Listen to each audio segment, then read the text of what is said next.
یہ کہانی ایک ہانٹیڈ گیسٹ ہاؤس کی ہے جس میں یونیورسٹی سے ٹرپ پر جانے والے کچھ اسٹوڈنٹس نے قیام کیا تھا۔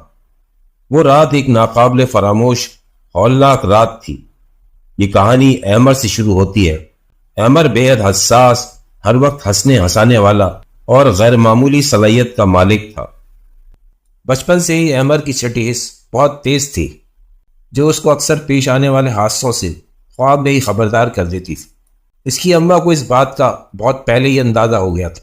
وہ اسے کسی بابا کے پاس لے گئی تھی۔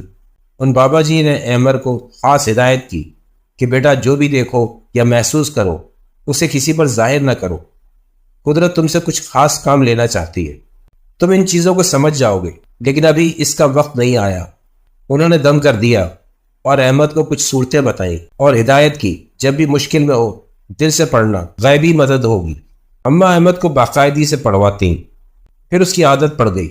اب وہ خود بھی باقاعدگی سے پڑھنے لگا اور احمد کے خوابوں کا سلسلہ جیسے رک سا گیا۔ اب اس کو اتنے خواب نہیں آتے تھے، لیکن ہاں ایک بے چینی سی ضرور اس کو رہتی تھی۔ احمد تعلیمی مدارس طے کرتا یونیورسٹی میں آ گیا۔ آئیے احمد کی کہانی کو سنتے ہیں۔ 10 فروری، آج یونیورسٹی کے بیچ کو ٹرپ پر جانا تھا۔ صبح 7 بجے روانگی تھی۔ 7:10 احمد کی آنکھ کھلی۔ وہ بڑبڑاتا ہوا 7:20 پر گرتا پڑتا وہ کس طرح کیمپس پہنچا یہ وہی جانتا تھا۔ گاڑی سامنے ہی کھڑی تھی، شکر ہے بچت ہو گئی۔ سر ابرار سائڈ پر کھڑے تھے، ان کی نظروں سے بچتا بچاتا وہ وین میں چڑھ کر سیٹ پر بیٹھ گیا۔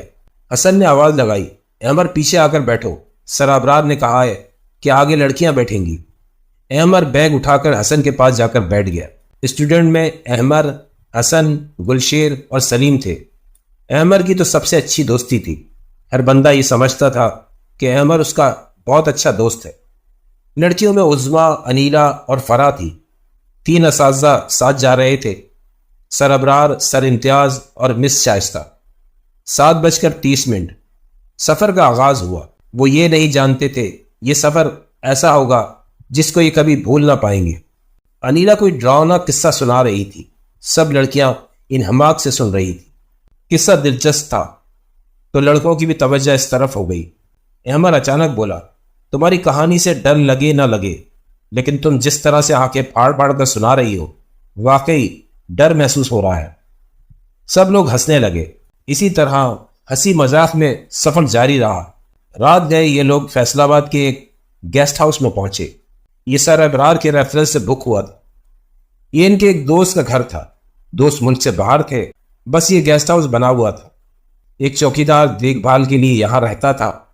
سر ابرار نے چوکیدار کو اپنی آمد کا بتا دیا تھا۔ یہ عارضی اسٹے تھا، پھر صبح اسلام آباد روانہ ہو جانا تھا۔ گیسٹ ہاؤس آبادی سے تھوڑا ہٹ کرتا ہے۔ یہاں آس پاس دیہات اور کھیت بھی تھے۔ عجیب سا سناٹا تھا۔ ظاہر سی بات ہے رات کے 11 بج رہے تھے۔ صبح والی انرجی اور جوش مدھم ہو گیا تھا۔ سب باری باری گاڑی سے اترے اور اپنا بیگ نکالنے لگے۔ ایک ہی بندہ تھا جو ابھی بھی صبح جتنا چارج لگ رہا تھا۔ گلشیر کی ٹوپی کھینچتا اور حسن کی چٹکی کاٹتا وہ تھا احمد۔ احمد، سر ابرار نے آواز دی، چوکیدار کو دیکھ کر آؤ۔ اس گیسٹ ہاؤس کی پچھلی طرف ہی اس کا کوارٹر ہے، اس کا فون بھی نہیں لگ رہا۔ احمد نے حسن کو ساتھ لیا اور چل دیا۔ کچے پکے سنسان راستے اور اطراف میں موجود درخت، اوپر سے رات گہری ہو رہی تھی۔ احمد تو ہنسی مذاق میں لگا ہوا تھا، جبکہ حسن کچھ ڈر سا رہا تھا۔ ابھی وہ تھوڑی ہی آگے گئے تھے کہ اچانک احمد کی نظر ایک درخت پر پڑی۔ اس پر 2 آدمی بہت ہی عجیب سے چہرے والے، سفید سے چوغے پہنے بیٹھے ہوئے تھے۔ وہ ایک ٹک احمد کو گھور رہے تھے۔ احمد سناٹے میں آ گیا۔ وہ حسن کو بتانا چاہ رہا تھا کہ یہاں کوئی ہے، لیکن جیسے اس کی زبان بند ہو گئی۔ احمد کا بس نہ چلا تو اس نے اپنی نگاہ پھیر لی اور اتنے میں ان کو کسی نے پیچھے سے آواز دی، او بھائی، گیسٹ ہاؤس والے مہمان ہو۔ دونوں گھومے، وہ چوکیدار تھا۔ حسن اس سے بات کرنے لگا۔ تینوں گیسٹ ہاؤس کی طرف چل دیے۔ چلتے چلتے احمد نے پلٹ کر دیکھا، درخت پر کوئی نہیں تھا۔ کیا یہ میرا وہم تھا؟ وہ اپنے آپ میں سوچتا۔ ان کے ساتھ چل دیا۔ یہ لوگ جب پہنچے تو سب لوگ تھکے آرے اپنے بیگوں پر بیٹھ گئے تھے۔ سر دیکھیں، میں چوکیدار کو اپنی جان پر کھیل کر لایا ہوں۔ احمد واپس اپنی ٹون میں آ چکا تھا۔ جبھی وہ سر ابرار کو اپنی کارکردگی بتا رہا تھا۔ انہوں نے اس کی بات پر کوئی توجہ نہ دی اور چوکیدار سے باتیں کرنے لگے۔ چلو بھائی جلدی کرو، تالا کھول دیا گیا۔ سب اپنا اپنا بیگ سنبھالے اندر کی طرف چل دیے۔ ٹھیک 12 بجے سب لوگ گیسٹ ہاؤس میں داخل ہوئے۔ دائیں طرف بڑا ہال نما کمرہ خواتین کا تھا۔ اس کمرے کی ایک دیوار شیشے سے بنی تھی، اس پر پردہ ڈالا ہوا تھا۔ پردہ ہٹا کر دیکھو تو دوسری طرف باہر کا لان اور اس میں کھڑی ان کی گاڑی بھی دکھ رہی تھی۔ گیٹ تک کا منظر یہاں سے دکھ رہا تھا اور بیچ میں راہداری، پھر بڑا ہال نما لاؤنج، اس کے دائیں طرف کچن اور بائیں طرف 2 کمرے تھے، ایک دونوں اساتذہ کا اور دوسرا ان لڑکوں کا تھا۔ چوکیدار سر ابرار سے مخاطب ہو کر بولا، سر جی ڈرائیور کے سونے کا انتظام میں نے باہر ہی کوارٹر میں کر دیا ہے، میں صبح آ جاؤں گا۔ صاحب جی ایک بات اور ہے، یہاں کبھی کبھی رات میں لائٹ چلی جاتی ہے، جنریٹر خراب ہو گیا ہے، لالٹین میں نے آپ کے کمروں میں رکھ دی ہے۔ سر ابرار خفا ہونے لگے، یہ کیا بات ہوئی؟ جنریٹر خراب ہے؟ اگر لائٹ چلی گئی تو واقعی ان لوگوں کو پریشانی ہو جانی تھی۔ خیر اب کچھ نہیں ہو سکتا تھا، رات تو یہیں گزارنی تھی۔ سب لوگ اپنے اپنے کمرے میں آ گئے، سب تھکے آ رہے ہی تھے، بستروں پہ گرتے ہی سو گئے۔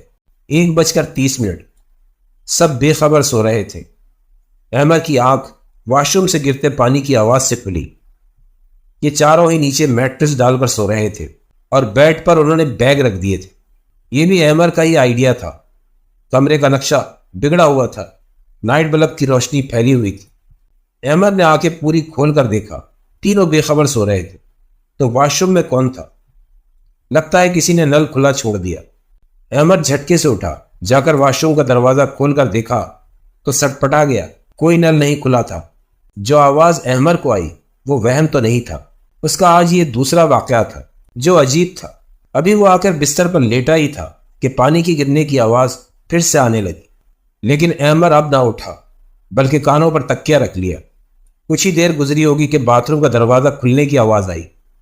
احمد نے حرکت نہیں کی، بس ذرا سی آنکھیں کھول کر دیکھا تو کوئی عورت تھی، لمبے گھینے بالوں والی۔ شکل تو وہ دیکھ نہ سکا، وہ دبے قدموں چلتی ہوئی باہر نکل گئی۔ یہ کیا بلا تھی؟ وہ سب کو اٹھانے لگا، اول تو کوئی اٹھنے کو تیار نہیں تھا۔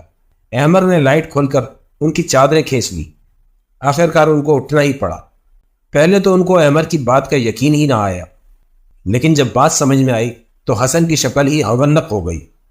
سلیم بھی الرٹ ہو کے بیٹھ گیا۔ البتہ گلشیر ٹھہرا پٹھان بندہ، وہ ڈرنے والا نہیں تھا۔ اب ہم کیا کریں؟ اگر تم نے کچھ دیکھ ہی لیا تھا تو ہمیں تو نہ اٹھاتے، گلشیر بیزاری سے بولا۔ ارے واہ، صرف میں ہی کیوں، اس شکنتلا کو دیکھو، احمد اور ٹیڑھے لہجے میں بولا۔ گلشیر اٹھا اور لائٹ بند کر کے لیٹ گیا، اور پھر سب بڑبڑاتے ہوئے لیٹ گئے، لیکن دروازہ ناک ہونے کی آواز نے سب کو پھر اٹھا کر بٹھا دیا۔ 1:30 عظمیٰ کی آنکھ نہ جانے کس چیز سے کھلی، اسے نہیں پتا، اسے پیاس لگ رہی تھی۔ وہ مس شائستہ کے ساتھ ہی بیڈ پر سو رہی تھی اور فرا اور انیلا نیچے میٹرس پر۔ اسے اب اندازہ ہوا کہ اس کی آنکھ کس چیز سے کھلی۔ کمرے میں عجیب سی بو پھیلی ہوئی تھی، باقی لوگ تو آرام سے سو رہے تھے، عظمیٰ کی تو ویسے ہی ناک بہت تیز تھی۔ خوابناک ماحول تھا، کمرے کے پردے ڈلے ہوئے تھے، اے سی آن تھا۔ وہ بے چینی سے اٹھی، گلاس میں پانی نکال کر پیا۔ اچانک اس کو ایسی آواز آنے لگی جیسے کوئی زمین پر کچھ گھسیٹ رہا ہے۔ یہ چپتی ہوئی آواز باہر لان سے آ رہی تھی۔ رات کو اس وقت کون کیا گھسیٹ رہا ہوگا؟ بات عجیب تو تھی اور ڈرانے والی بھی۔ وہ اپنے بستر پر جا کر لیٹ گئی، سر تک چادر اوڑھ لی۔ آواز پہلے تیز ہوتی اور پھر آہستہ آہستہ ہلکی ہو جاتی اور پھر ختم، اور پھر دوبارہ وہ سلسلہ شروع ہو جاتا۔ عظمیٰ سے رہا نہ گیا، وہ چادر ہٹا کر اٹھ بیٹھی۔ پہلے تو وہ ڈر گئی، انیلا اور فرا بھی اٹھ کر بیٹھی ہوئی تھی۔ ان آوازوں نے ان کو بھی اٹھا دیا۔ مس شائستہ تو نیند کی گولی کھا کر سوئی تھی۔ عظمیٰ بھی نیچے آ کر بیٹھ گئی۔ فرا نے مشورہ دیا کہ پردہ ہٹا کر باہر دیکھنا چاہیے۔ پہلے تو کوئی نہ مانا، آخرکار عظمیٰ نے یہ طے کیا جب آواز ہلکی ہوگی تب پردہ سرکا کر باہر دیکھیں گے۔ اب کی بار جب آواز ہلکی ہوئی تو یہ تینوں اٹھی اور کھڑکی کے پاس جا کر پردہ تھوڑا سا کھسکا کر باہر دیکھا، اور یہی ان کی غلطی تھی۔ لان میں گپ اندھیرا تھا، یہاں سے گیٹ کا منظر نظر آ رہا تھا۔ گیٹ کے ساتھ ہی اندر کی طرف بنے کوارٹر تھے، جہاں جلتا پیلا بلب ہلکی سے روشنی پھیلا رہا تھا۔ اس روشنی میں کھڑی ان کی گاڑی دکھ رہی تھی۔ لان میں لگے پودوں سے ان کو چمکتی ہوئی آنکھیں دکھائی دی۔ وہ بہت ساری چمکتی آنکھیں تھیں جیسے بلی کی ہوتی ہیں، لیکن یہ بلی کی آنکھیں نہیں تھیں۔ فرح اور انیلا تو ڈر کر پیچھے ہٹ گئی، لیکن عظمیٰ نے کچھ دیر نگاہ جما کر اس طرف دیکھ لیا تھا۔ پتہ نہیں اس کو کیا ہوا، وہ خود سمجھ نہ پائی۔ وہ تو فرح نے اس کا ہاتھ پکڑ کر گھسیٹا۔ تینوں بستر پر آ کر بیٹھ گئی۔ فرح اور انیلا تو آپس میں ہلکے ہلکے بات کر رہی تھی، لیکن عظمیٰ بالکل چپ تھی۔ اور پھر اچانک عظمیٰ نے گھٹنوں میں سر دے کر رونا شروع کر دیا۔ وہ بہت عجیب انداز میں رو رہی تھی۔ مس شائستہ بھی بیدار ہو گئی۔ انیلا اور فرح بدستور اس سے پوچھ رہی تھی کیا ہوا عظمیٰ، اور پھر اس نے اچانک بہت ہی وحشیانہ انداز میں ہنسنا شروع کر دیا۔ وہ اسی طرح سر جھکائے بیٹھی تھی۔ انیلا اور فرح تو اچھل کر بیڈ پر مس شائستہ کے ساتھ چمٹ گئی۔ وہ بھی حیران تھی کہ اسے کیا ہوا۔ وہ کبھی ہنستی کبھی روتی۔ ان لوگوں نے عافیت اسی میں سمجھی کہ کمرے سے باہر نکل کر کسی کو بلایا جائے۔ تینوں ڈرتے ڈرتے بیڈ سے اتری اور دروازہ کھول کر باہر بھاگیں۔ پہلا کمرہ جو دکھا اس کا دروازہ بجا ڈالا۔ ادھر وہ چاروں ایک دوسرے کی شکل دیکھ رہے تھے۔ دروازہ بج رہا تھا، کھولے کہ نہیں، لیکن دروازہ تھا کہ بجے جا رہا تھا، اور ایسا لگ رہا تھا کہ 2-3 لوگ بجا رہے ہیں۔ گلشیر ہی اٹھا اور اٹھ کر دروازہ کھولا۔ دروازے پہ مس شائستہ، انیلا اور فرح کھڑی تھی۔ ان تینوں کو دیکھ کر باقی لوگ بھی اٹھ کر آ گئے۔ میم سب خیریت تو ہے؟ وہ عظمیٰ کو پتہ نہیں کیا ہو گیا ہے، مس شائستہ پریشانی سے بولی۔ انیلا اور فرح تو باقاعدہ رو رہی تھی۔ میم چلیں ہم دیکھتے ہیں۔ احمد تیزی سے آگے بڑھا۔ پتہ نہیں کیوں اسے لگا کہ بات کچھ غیر معمولی ہے۔ گلشیر تم سر کو بلا کر لاؤ، ہم میم کے ساتھ جاتے ہیں۔ احمد تیزی سے باہر نکلا۔ مس شائستہ کے ساتھ سب لوگ خواتین کے کمرے کی طرف بھاگے۔ کمرے میں سب سے پہلے مس شائستہ داخل ہوئی اور ان کے پیچھے سارے لوگ۔ احمد کو تو اس کمرے میں داخل ہوتے ہی عجیب سی بو محسوس ہوئی۔ عظمیٰ سامنے تو کہیں نہیں دکھ رہی تھی۔ یا اللہ خیر، یہ لڑکی کہاں چلی گئی؟ لڑکیاں مس شائستہ کی ذمہ داری تھی۔ سب لوگ دروازے میں ہی کھڑے جائزہ لے رہے تھے، لیکن احمد ہمت کر کے اندر داخل ہوا۔ اس کو بابا جی کی بات یاد آ گئی۔ ان کی بتائی ہوئی آیات احمد نے زیر لب پڑھنا شروع کر دی۔ عظمیٰ کے رونے کی آواز سے سب چونک گئے۔ وہ بیڈ کی دوسری طرف بیٹھی تھی اور پھر اس نے ہنسنا شروع کر دیا۔ احمد آہستہ آہستہ چلتا عظمیٰ کے سر پر پہنچ گیا اور گلشیر بھی دونوں اساتذہ کو لے کر پہنچ گیا۔ سب ہکا بکا تھے، یہ کیا ہو رہا ہے؟ عظمیٰ کا رونا اور ہنسنا غیر معمولی تھا۔ احمد نے بیڈ کی سائڈ سے جگ اٹھا لیا، اس کے پانی پر دم کیا۔ عظمیٰ اب چپ ہو گئی تھی اور اشارے سے مس شائستہ کو بلایا۔ وہ ہچکچاتی ہوئی آگے آئیں۔ احمد مستقل پڑھ رہا تھا۔ لا ابالی سے احمد کا یہ روپ سب کے لیے حیران کن تھا۔ اس نے اشارے سے مس شائستہ کو بولا یہ پانی عظمیٰ پہ انڈیل دیں۔ انہوں نے ایسا ہی کیا۔ ان کا عظمیٰ پر پانی ڈالنا تھا کہ عظمیٰ نڈھال ہو کر ایک طرف گر گئی۔ انیلا اور فرح بھی آ کر اس کو سنبھالنے لگی۔ مسئلہ حل ہو گیا تھا۔ احمد نہیں جانتا تھا، جو اس کے دل و دماغ نے کہا وہ کرتا گیا۔ سب نے شکر کا سانس لیا۔ عظمیٰ کو کچھ یاد ہی نہیں تھا۔ احمد اور باقی جتنے مرد حضرات تھے وہ باہر آ گئے۔ سب احمد سے متاثر لگ رہے تھے۔ یہ تم نے کیسے کیا احمد؟ سر ابرار نے پوچھ ہی لیا۔ سر اماں کی سکھائی ہوئی کچھ دعائیں ہیں، اس کو چھوڑے، ہمیں یہ سوچنا ہے ہمیں یہاں رات گزارنی ہے۔ اگر یہی صورتحال رہی تو جو عظمیٰ کے ساتھ ہوا ہے وہ کسی کے ساتھ بھی دوبارہ ہو سکتا ہے۔ اس کا ایک ہی حل ہے، ہم سب ساتھ رہیں۔ پھر یہ طے کیا گیا کہ سب لاؤنج میں بیٹھیں گے۔ آگے ساری رات جاگنا بھی پڑے تو خیر ہے۔ 3:40 سب لوگ لاؤنج میں داخل ہوئے۔ احمد مس شائستہ اور باقی لیڈیز کو بھی لے آیا۔ اب رات جاگ کر ہی گزارنی تھی۔ جس کو جہاں جگہ ملی بیٹھ گیا، اور ان کے بیٹھتے ہی لائٹ چلی گئی۔ لو، یہ ایک نئی مصیبت آ گئی، سربراہ فکر مندی سے بولے۔ ابھی تو یہاں 3-4 گھنٹے گزارنے تھے، موبائلز کی لائٹس آن کر لی گئی تھی، بہرحال وقت تو گزارنا تھا۔ سب ادھر ادھر کی باتیں کرنے لگے۔ عظمیٰ کو بھی اب سارے قصے کا پتہ چل گیا تھا۔ سب باتیں کر رہے تھے، لیکن حیرانگی کی بات یہ تھی کہ احمد چپ تھا۔ وہ خاموشی سے کچھ سوچنے اور جائزہ لینے میں لگا ہوا تھا، کیونکہ اسے یہاں بھی وہی بو محسوس ہو رہی تھی جو اسے کمرے میں محسوس ہوئی تھی۔ وہ دل ہی دل میں آیات پڑھ رہا تھا اور دعا کر رہا تھا کہ مزید کوئی بات نہ ہو۔ آدھے سے زیادہ لوگ بیٹھے بیٹھے ہی سونے لگے۔ وقت آہستہ آہستہ سرک رہا تھا۔ احمد کو بھی نیند کا جھونکا آ گیا۔ اس نے خواب میں دیکھا کہ گیسٹ ہاؤس کی پوری لائٹس آن ہے اور گیسٹ ہاؤس بظاہر خالی پڑا ہے، لیکن یہاں جیسے بہت لوگ ہیں وہ دکھ نہیں رہے۔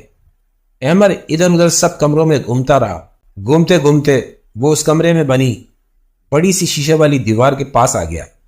اچانک احمد کو ایسا لگا کوئی اس کو آواز دے رہا ہے۔ احمد چونک کر مڑا۔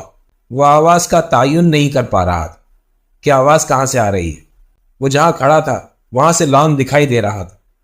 وہ آواز کا تعین کرنا چاہ رہا تھا۔ باہر کی طرف دیکھنے لگا اور پھر اس کی نظر باہر لان پر پڑی۔ وہاں اس نے انہی دو آدمیوں کو دیکھا جن کو اس نے درخت پر دیکھا تھا۔ وہ کچھ گھسیٹتے ہوئے لے جا رہے تھے۔ احمد نے غور کرنا چاہا کہ وہ کیا لے جا رہے ہیں تو اس کا دل دھک سے رہ گیا۔ وہ گلشیر کو گھسیٹتے ہوئے لے جا رہے تھے اور گلشیر ہی اس کو آواز دے رہا تھا، احمد احمد۔ احمد کے پاؤں اپنی جگہ پر جم گئے۔ وہ تو جیسے بت بن گیا۔ ان دونوں آدمیوں نے گلشیر کو وہاں سائڈ پر بنی زیر زمین کوئی چیز تھی اس کا ڈھکن کھول کر اس میں ڈال دیا۔ احمد، گلشیر نے بڑی درد بھری آواز میں احمد کو پکارا۔ میں آ رہا ہوں، یہ کہتا احمد باہر کی طرف بھاگا، لیکن اس کا پاؤں کسی چیز سے ٹکرایا اور وہ منہ کے بل گر گیا۔ احمد احمد، کوئی اسے بلا رہا تھا۔ اس کی آنکھ کھلی تو سب اس کے ارد گرد پریشانی سے کھڑے تھے۔ لائٹ تو ابھی تک نہیں آئی تھی۔ احمد، تم کیا خواب دیکھ رہے تھے؟ کیونکہ تمہارا جسم سوتے میں بہت اکڑ رہا تھا، سر ابرار نے شفقت سے پوچھا، اور پھر احمد کو سب یاد آ گیا۔ سر، گلشیر کہاں ہے؟ ان لوگوں میں گلشیر نہیں تھا۔ سر ابرار کے ساتھ سب گردن گھما کر گلشیر کو ڈھونڈنے لگے، لیکن گلشیر لاؤنج میں نہیں تھا۔ اس کو پیاس لگ رہی تھی، ہو سکتا ہے وہ پانی پینے گیا ہو۔ حسن کو یاد آیا۔ نہیں، احمد یہ کہتا تیزی سے اٹھ کر بھاگا اور اس کے پیچھے سب اپنے اپنے موبائل کی ٹارچ آن کیے گلشیر کو آوازیں لگاتے ڈھونڈتے پھر رہے تھے۔ احمد کو سمجھ آ گیا تھا کہ گلشیر یہاں نہیں ہے۔ وہ کہاں ہے احمد جانتا تھا۔ وہ سیدھا لان میں بھاگا۔ سب لوگ بھی اس کے ساتھ باہر آ گئے، لیکن یہ کیا، لان کے سائڈ میں بنے فرش پر اسے ایسی کوئی ڈھکن نما چیز نہیں دکھی جو اس نے خواب میں دیکھی تھی۔ وہ دیوانہ وار زمین پر بیٹھ کر اس کو ہاتھ لگا لگا کر دیکھ رہا تھا اور سب ناسمجھی سے احمد کو دیکھ رہے تھے۔ حسن اور سلیم بھاگ کر ڈرائیور کو لے آئے۔ احمد ایک دم گھٹنوں کے بل بیٹھ کر رونے لگا، وہ مر جائے گا۔ اچانک احمد جھٹکے سے کھڑا ہوا اور تھوڑا اور آگے کی طرف گیا۔ واقعی وہاں کوئی ڈھکن تھا۔ احمد نے جلدی سے اس کا کنڈا ہٹا کر اس کو کھولا۔ کسی کو سمجھ میں نہیں آ رہا تھا یہ کیا ہو رہا ہے، لیکن سب احمد کا ساتھ دے رہے تھے۔ ڈھکن کھول کر گلشیر کو آوازیں دی، کوئی جواب نہ آیا۔ ان سب نے موبائل کے ٹارچ سے روشنی ڈالی اور ان کے وہم و گمان میں بھی نہ تھا کہ گلشیر اندر پڑا ہوگا۔ وہ زیادہ گہرا نہیں تھا، ایسا لگ رہا تھا کہ کوئی سامان وغیرہ رکھنے کے لیے زیر زمین اس جگہ کو بنایا گیا ہے۔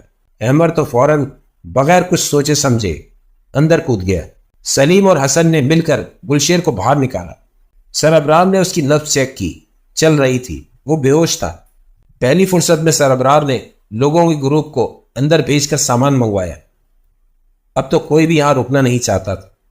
دور کہیں اذانوں کی آواز آ رہی تھی۔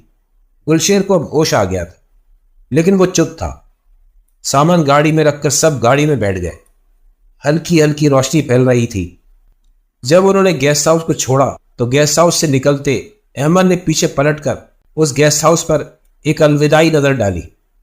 چوکیدار دروازے پہ کھڑا ہاتھ ہلا رہا تھا۔ احمد کو لگا چوکیدار مسکرا رہا ہے۔ اس کی مسکراہٹ عجیب تھی۔ احمد کو سمجھ نہیں آیا وہ وہاں کھڑا کیا کر رہا ہے، لیکن اس نے گردن موڑ لی۔ ان حادثوں کے بعد سر ابرار کی سمجھ میں نہیں آ رہا تھا کیا کیا جائے، سفر جاری رکھا جائے یا واپس چلے جائے۔ ناشتہ کرنے ایک ہوٹل پہ رکے تو سر ابرار نے گلشیر سے پوچھا، کیا ہوا تھا، تم وہاں کیسے پہنچے؟ اس نے بتایا، سر مجھے پیاس لگی تھی، تقریباً سب لوگ سو گئے تھے، میں پانی پینے کچن میں چلا گیا کہ چوکیدار آ گیا۔ اس نے مجھے بولا کہ آپ مجھے بلا رہے ہیں۔ میں اس کے ساتھ ہو لیا، کچن سے باہر قدم رکھا اور پھر مجھے کچھ یاد نہیں۔ سر ابرار نے کہا، تو بچوں پھر واپس چلتے ہیں؟ نہیں سر، اللہ نے کرم کیا، ہم سب ٹھیک ہیں، اب جب سفر پر نکلے ہیں تو پورا کریں گے، گلشیر بولا، اور سب نے اس کی تائید کی۔ لیکن احمد تم بتاؤ، تمہیں کیسے پتہ چلا کہ گلشیر وہاں موجود ہے؟ سر امتیاز نے احمد سے پوچھا۔ یہی سوال سب کے دماغ میں تھا، سب احمد کی طرف دیکھ رہے تھے۔ احمد کو اپنا خواب سب کو بتانا پڑا۔ بہرحال یہ شکر تھا کہ کوئی نقصان نہیں ہوا۔ اسی ڈسکشن میں سر ابرار کا فون بج اٹھتا ہے۔ سر ابرار کب سے اس کو کال ملا رہے تھے۔ جلدی سے سر ابرار نے کال ریسیو کی اور پھر دوسری طرف سے جو کہا گیا سر ابرار کے چہرے کا رنگ فق ہو گیا۔ کال چوکیدار کی تھی۔ اس کا کہنا تھا کل ایک ایکسیڈنٹ میں اس کے بھائی اور اس کی بیوی کا انتقال ہو گیا۔ اس کو عجلت میں گاؤں جانا پڑا۔ وہ معذرت کر رہا، وہ بہت مصیبت میں پڑ گیا تھا، اس لیے اطلاع بھی نہ کر سکا۔ وہ تو کل گیسٹ ہاؤس میں ہی نہیں تھا۔ سر ابرار نے یہ بات تمام بیچ کو بتائی۔ سب ایک دم خوفزدہ ہو گئے۔ اگر چوکیدار نہیں تھا تو وہ کون تھا؟ جو ہونا تھا ہو گیا۔ اس سارے معاملے کو ایک طرف رکھ کر پھر بھی یہ ٹرپ اسلام آباد کے لیے روانہ ہو گیا۔